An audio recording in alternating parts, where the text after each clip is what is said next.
Hello, everyone.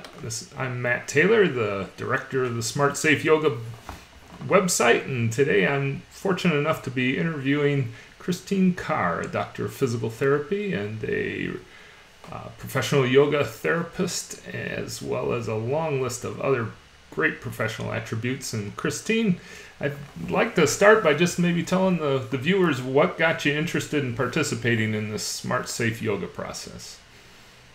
Well, even yoga teachers, I find, have trouble when they have a class full of people of various abilities or maybe some orthopedic concerns.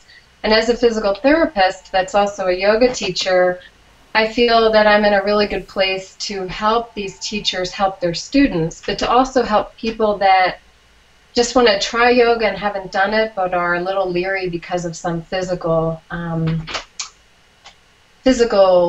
limitation that they might have. Sure. Yeah. And has it been your experience that there might be some less than smart, safe yoga advice out there?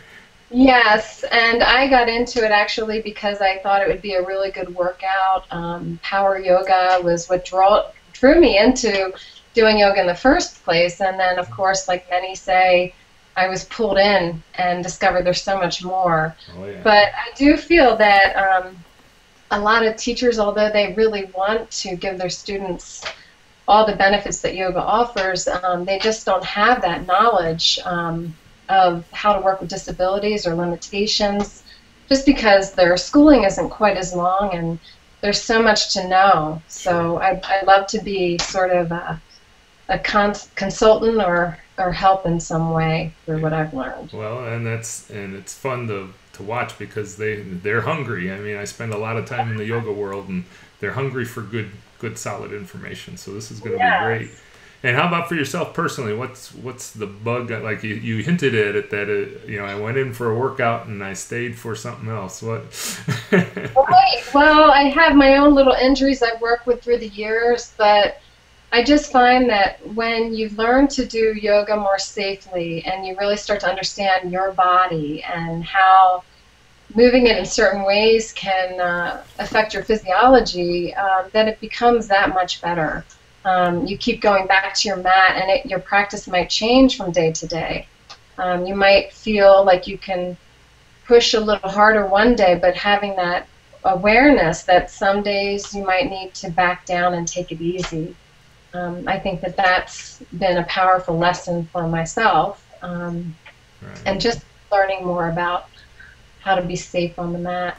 Yeah, exactly. And I think it's Swami Rama that's famous for saying,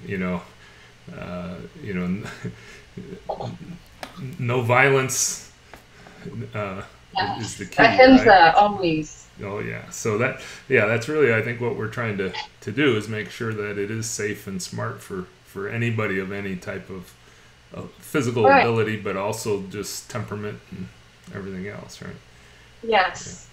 Okay. So what specifically do you see your role being what's the part that you're going to contribute in your blog post? What are the things that most I've been doing a lot of research.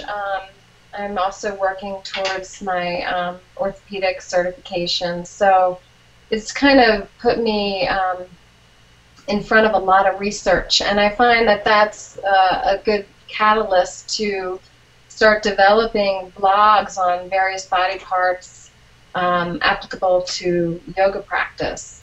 So my ultimate goal is to write a book to help teachers and students learn more about how to be safe and maybe modify their practice. And thank you for giving me the platform to start on that path. Oh, well, it's my pleasure. It's fun because for the viewers, I just posted something amongst a group of us saying, hey, if you want to do some writing, I'd be happy to help. And Christine raised her hand and was like, oh, girl, another job. I did. The writing part might need a little practice, but I have an awful lot in my head, and I'm hoping I can help. I think they're going to be really appreciative because I've gotten to see 3 of them already, and they're amazing. So So if maybe as a takeaway for our viewers, if going into the studio, what would you recommend for our viewers? What if there was one small bit of advice or way to step onto the mat that might keep them safe? What would you suggest? What is that? To thy own self be true. Just that they always remember that they're their own guru, and to really just listen to their body as the ultimate. But that they might need to experiment with different teachers to find that right fit. To always listen if something doesn't feel right, that they need to back out. They can talk to their instructor and just make sure that they ultimately feel balanced and there's no anxiety or fear. That's usually driven from fear of injury, fear that they might not be able to do a pose the way it's supposed to be done. Performance issue, right? Yeah. Performance issues. Yeah, it just takes time, practice. But there's not one teacher might not be right for every student, and sometimes it takes a little research. Exactly, and that's actually the second blog up on the site is how to find a yoga teacher. So if you're not comfortable or that they aren't meeting the needs that you have, take a look at that one because it's a nice shopping list of how we go about that. So if our readers want to get a hold of you or have a specific question, what would be the best ways for them to do that, Christine?